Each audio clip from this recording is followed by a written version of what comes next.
ناظرین اکرام، سبسکرائب کیجئے ہمارے چینل شہادت قاسمی آفیشیل کو۔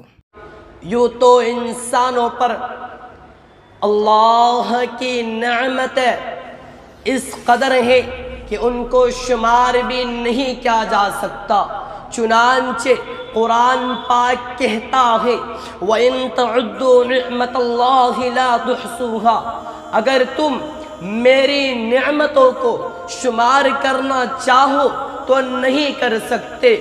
مگر اللہ پاک کی نعمتوں میں سب سے بڑی نعمت ایمان ہے،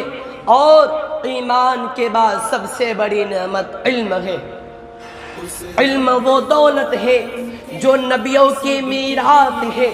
علم وہ دولت ہے جس کو چرایا نہیں جا سکتا، علم وہ دولت ہے جس کو چھینا نہیں جا سکتا، علم وہ دولت ہے جس کو تقسیم کیا نہیں جا سکتا، علم وہ دولت ہے کہ جس کو دریا سمندر ڈبو نہیں سکتے، علم وہ دولت ہے کہ جس کو آگ کے شعلے جلا نہیں سکتے، علم وہ دولت ہے جو فنا ختم نہیں ہو سکتی، کہ علم وہ دولت ہے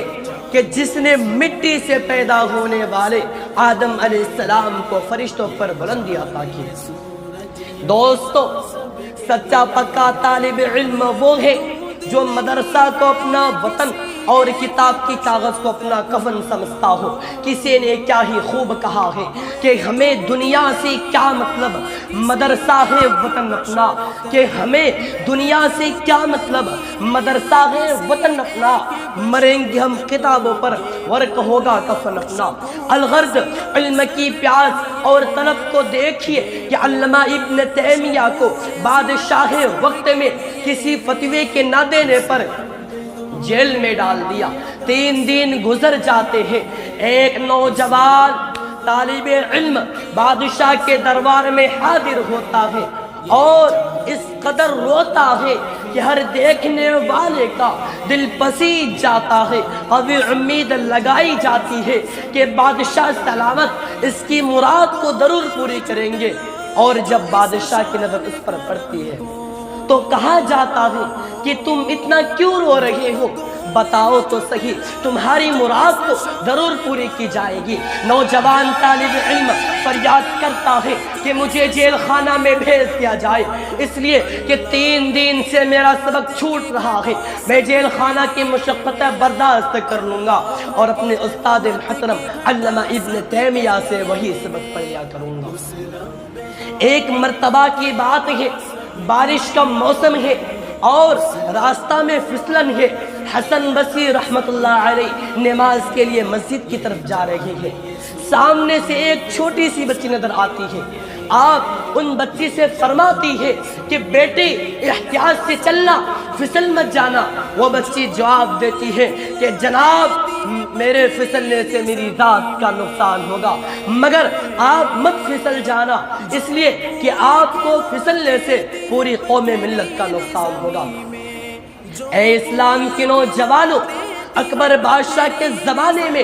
سود کو حلال کر دیا گیا، غسل جنابت منسوخ کر دیا گیا، مردوں کے لیے سونے کا استعمال حلال کر دیا گیا، خنزیر کتا پاک شمار ہونے لگا، مسجدیں ڈھائی جاتی تھی، مندریں بنائے جاتے تھے۔ الغرض بے دینی کا دور دورہ تھا اور یوں محسوس ہو رہا تھا کہ اب ہندوستان سے دین اسلام کا نام و نشان مٹ جائے گا، لیکن اللہ کا دستور رہا ہے کہ رات کے اندھیرے کے بعد دین کا اجالا آتا ہے، موسم خزاں کے بعد بہار آتی ہے، اور ہر فرعون کے لیے موسیٰ آتا ہے۔ خدا کے اسی دستور کے مطابق شیخ احمد فاروقی مجد الالف ثانی رحمت اللہ علیہ سرہند کے زمین سے اٹھتے ہیں اور دین اکبری کے خلاف میدان میں اترتے ہیں۔ ان کو گواہیل کی جیل میں قید کیا جاتا ہے،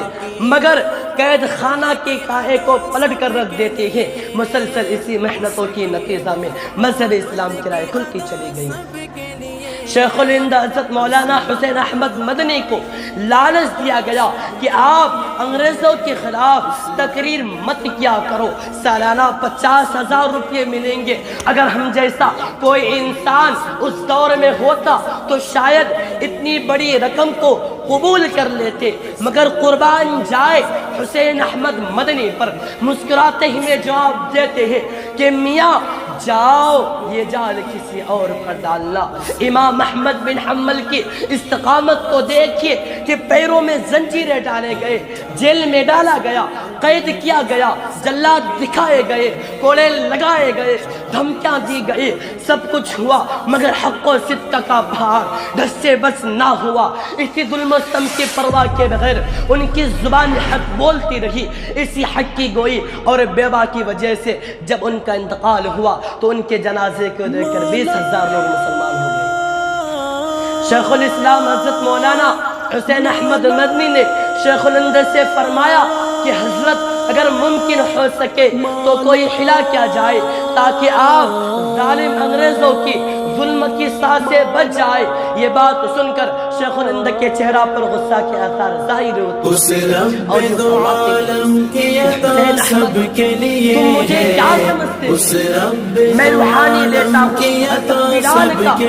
میں روحانی لیے لیتا ہوں حضرت عبید کا، میں روحانی لیتا ہوں حضرت سمیہ کا، میں روحانی لیتا ہوں حضرت امام مالک کا جن کا منہ کالا کر کے پورے مدینہ کے اندر سمایا گیا، میں روحانی لیتا ہوں حضرت امام ابو حنیفہ کا جن کی لاشیں جیل سے باہر نکالی گئی، میں روحانی لیتا ہوں حضرت امام احمد بن حنبل کا کہ جن کو اتنے کوڑے مارے گئے کہ اگر ہاتھی کو دمائے جاتے تو وہ بالبل آ جاتا، میں روحانی لیتا ہوں حضرت شاہ ولی اللہ محمد کی تحریف کا جن کے ہاتھوں کو کلائیوں سے توڑ کر محدود نہیں ہے یہ کسی ایک بشر تک، ہر کسی یہ میرے جسم سے محدود نہیں ہے یہ کسی